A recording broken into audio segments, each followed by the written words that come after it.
Olá, meus queridos, a paz do Senhor, como é que você está? Tá tudo bem? Tudo tranquilo por aí?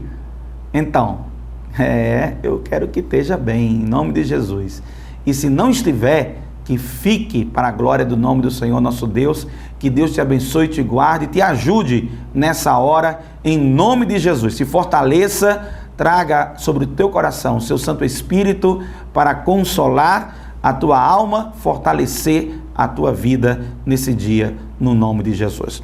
Eu quero te convidar a refletir sobre 3 níveis de relacionamento dentro da família, aonde Paulo, escrevendo aos irmãos de Colossenses, nos traz uns conselhos bem simplesinhos, mas tão práticos e tão úteis para a nossa convivência em família. Vejamos o que diz. Lá em Colossenses, capítulo 3, versículo 18. Olha o que diz a palavra do Senhor. Versículo 18 do capítulo 3. Vós, mulheres, estai sujeitas a vosso próprio marido, como convém no Senhor. Vós, maridos, amai a vossa mulher e não vos irriteis contra ela. Vós, filhos, obedecei em tudo vossos pais, porque isto é agradável ao Senhor. Veja só as 3 palavras utilizadas aqui com conselhos que Paulo está dizendo aos irmãos de Colossenses e que inspiram nossas vidas no dia de hoje. Primeiro, o primeiro conselho vai para as mulheres, dentro de uma estrutura de relação familiar, pai, mãe, filhos, mulher, marido, filhos. A primeira recomendação é: vós, mulheres, estai, algumas versões dizem submissas, outras versões dizem estai sujeitas a vosso próprio marido, como convém no Senhor. A relação de autoridade dentro da casa sempre está ligada ao papel sacerdotal do marido. E a orientação da Bíblia, ela é muito boa, ela é muito sábia. Ela diz: você, mulher, esteja sujeita, submissa ao seu próprio marido, como convém no Senhor. A relação dessa submissão, a relação desta autoridade que o marido exerce dentro de casa, está totalmente ligada à relação da igreja com o Senhor Jesus Cristo. Por isso que ele coloca aqui, como convém no Senhor. Ele orienta, Paulo escrevendo, ele nos dá orientação, dizendo que não dá para construir esta relação sem o princípio, essa relação de submissão, sem colocar o Senhor no centro dessa reflexão. Por que no Senhor? Porque o Senhor é o cabeça da igreja e a igreja está sujeita ao Senhor Jesus Cristo. Da mesma maneira, a mulher está sujeita ao seu marido, está submissa ao seu marido. O que muitas vezes causa um pouco de nervoso em muita gente é que essa relação da palavra submissão e da palavra sujeição é sempre aplicado num tom pejorativo, num tom muito ruim, num tom muito duro, muito forte. E esse tom, essa tonalidade forte e dura, leva muitas vezes ao marido não compreender em que sentido a sua esposa deve estar submissa a ele. A palavra submissão, por sinal, é uma palavra que eu gosto sempre de dizer quando vou celebrar algum casamento. Eu gosto de falar sobre essa palavra submissão. E a palavra submissão significa estar abaixo da missão. Por quê? Porque um reino dividido não prospera. Se você imaginar que dentro de uma casa a mulher rema para um lado, o marido rema para o outro, você está tendo anulação de forças. E nessa anulação de forças não há progresso nessa casa. Existe um sentimento de individualismo e não um sentimento da união do casal. E quando a recomendação bíblica diz que deixará o homem seu pai e sua mãe e se unirá à sua mulher e serão os dois uma só carne, essa união, ela envolve esse sentimento de estar comprometido numa única direção. Não tem como nenhum casamento prosperar, cada um remando para um lado. Isso aí não existe. Se você encontra o casamento nessa condição, precisa ser revisto, precisa dialogar, conversar, botar na mesa novamente para onde é que vocês estão levando essa vida a 2. Porque a vida a 2 precisa ser construída a 2 e não cada um para o seu lado. Cada um fazendo o que quer, da sua maneira como quer e sem ouvir e atentar para o outro. Na relação, a mulher está abaixo dessa missão do homem. Quer dizer, meu marido, para onde é que nós estamos remando, maridão? Para onde é que nós vamos? Qual é a direção da nossa vida? O que vamos construir? Todos os casamentos, todos, pode pegar todos os casamentos que você encontra, que tem estado próspero, com estabilidade, com amor, com harmonia, são casamentos que os dois estão remando na mesma direção. Não tem como fazer de um casamento um cabo de guerra, cada um puxando para um lado. Isso aí não existe, gente. Se você fizer isso, quer dizer, isso aí não existe como sendo o projeto ideal, como sendo um projeto frutífero, como sendo algo construtivo. Existe pela fraqueza e pela dureza dos corações.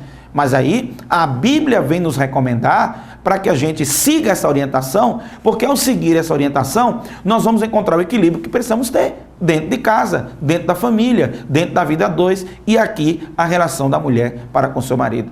O homem pode conversar com a esposa, trocar ideias, ver o melhor entendimento, ver para onde podem ir os dois juntos. Pode sim. Mas a Bíblia é muito clara. A mulher está submissa ao seu marido, assim como a igreja está submissa a Cristo, e por isso que ele coloca aqui, como convém no Senhor, é assim que deve ser essa relação. Senão, objetivamente, pelo perfil, pelo estilo, pela maneira de ser, haverá uma anulação de força. É um puxando de um lado, é um puxando para o outro. O perfil disso será cada um desassociando-se, em vez de se associar e somar. Essa é a primeira dica que Paulo está dando aqui a todos nós nesse dia. Mulheres, contribuam, aceitem, se submetam aos seus maridos. Não dá para ter numa casa duas cabeças. Não dá. A sua casa tem um cabeça, e o cabeça é seu marido. Ele é o sacerdote da casa. Você deve orar, você pode aconselhar, e deve. Aliás, todo homem inteligente escuta muitos conselhos da sua esposa. Todo homem sábio para ouvir. Às vezes a gente não gosta, não. Às vezes a gente não quer mesmo, não. Faz parte do nosso, até o nosso ranço machista que está dentro de nós. Muitas vezes a gente não quer ouvir, mas no final a gente não dá razão. No final, os conselhos que ela lhe trouxe foram frutos de uma percepção que você, como marido, não pôde ter. Eu, como marido, não pude perceber. E ela, por ser mulher, naturalmente, consegue ter uma visão mais holística de algumas coisas que você e eu, como homens, não podemos ter. Então, um homem sábio, um marido sábio, inteligente, o que é que ele faz? Ele escuta o que a sua esposa está falando. Ele analisa, ele pondera, ele faz suas considerações para a partir daí tomar sua decisão. Decisões sábias na vida a dois são decisões que envolvem esse aspecto. Mas olha, o princípio bíblico está claro. Você deve estar submissa, você mulher, deve estar submissa ao seu marido como convém no Senhor, ok? Isso não dá direito ao teu marido de te massacrar. Isso não dá direito ao teu marido de te humilhar. Isso não dá direito ao teu marido de te subjugar. Não é isso que a Bíblia está recomendando. A Bíblia em nenhum momento está respaldando esse tipo de atitude violenta, agressiva, muitas vezes até de menosprezo que é gerado em algumas situações dentro da vida do casal. Não é isto que a Bíblia está recomendando. Está dizendo que a relação, ela envolve que a esposa está submissa ao seu marido. Por outro lado, olha o que diz ao marido. Você, marido, ame sua mulher. Ame sua mulher. E quando você vai ver o que é amar, você vai ver que o amor é uma entrega total, absoluta. O marido que ama a sua mulher fará de tudo em favor da sua mulher. Ele não olha para a esposa como alguém que está lá para o seu proveito único e pessoal, e consequentemente, se ele tem uma visão distorcida dessa, que a esposa está lá para servi-lo e para satisfazer apenas as suas vontades e os seus desejos, essa relação não será boa, porque a mulher não se sentirá amada dessa forma. Ela precisa ser amada, mimada, cuidada, acalentada, tem que demonstrar o afeto para ela. A gente não pode chegar só em casa e dizer, não, estou trabalhando para lhe sustentar. Não é assim. Hoje a mulher tem uma participação muito boa no sustento da própria casa. Muitas mulheres até sustentam a casa. Temos essa realidade social hoje e econômica. Então não é por aí. A via de relação não é por aí. O que nós temos que fazer, maridos, amar nossa mulher. compreender a condição dela, compreender a realidade que ela passa, compreender e reconhecer o trabalho, a ajuda, o apoio que ela lhe dá como sua parceira, como sua amiga, como sua consorte, como aquela que está de fato ao seu lado. E não a irrite, é o que está dizendo. E não se irrite contra ela, na verdade. É isso que está dizendo. Na verdade, a correção é aqui. E não vos irriteis contra ela. E parece que a gente esquece disso aqui. E por que se anda irritando tanto com ela? Eu já disse que em algumas oportunidades, e digo novamente, você tem que tentar, acima de tudo, ser sensível à realidade da sua esposa. A sua mulher é mais frágil do que você. Não se irrite contra ela. Não se irrite e não alimente essa irritação. Quanto mais você alimenta essa irritação, mais você distancia ela de você. Ela pode estar presente de corpo e longe de alma. Ela pode estar presente fisicamente, mas o coração dela pode estar longe de você. De tanta irritação que você transmite para ela. Não faça assim. Segure sua onda. Ela é mais frágil do que você. A mulher emocionalmente precisa de um apoio maior e você precisa ajudá-la. Muitas mulheres têm se superado, dando show de superação e demonstrado tanta força e tanta determinação que tem superado muitos homens que se julgam durões, que se julgam firmes nas suas posturas e nas suas posições. Mas na verdade, não irrite ela, porque você a magoa, porque você a fere. Por mais que ela dê uma de durona lá diante de você, mas ela está ferida. Lá no coração dela, ela está ferida. Então não faça isso. Não troque palavras de baixo escalão. Não troque acusações. Não é por aí. Não é por aí. A recomendação não é essa. Os deveres dentro de uma casa inclui a mulher estar submissa ao seu marido, o marido amar a sua mulher e não irritá-la. É o que está dizendo aqui. É a recomendação bíblica. Está achando ruim? É o que a Bíblia está dizendo, irmão. Se você não está gostando, é o que a Bíblia está dizendo. E nós estabelecemos a Bíblia como nossa regra de fé e de prática. É a recomendação para a nossa maneira de viver em paz, viver bem. Então, não catuque a onça com vara curta, já dizia o outro, né? Não faça isso. Você vê que ela está ferida, está magoada, está chateada, não vá lá encarcar, não. Não vá lá terminar de azedar o resto, não. Tenha calma, tenha paciência. Vá dar uma volta. Você está bravo, está nervoso, vá pescar, meu amigo. Vá pescar. Entre, pega uma duchazinha, molha a cabeça, dá uma voltinha no quarteirão, ou dá 10 voltas no quarteirão, se uma só não resolver. E aí se acalma. E você é o ponto de âncora. Você homem, você marido. A mulher precisa sentir segurança em você. Então, mostre firmeza, mostre segurança. Mostre tranquilidade nisso, tá bom?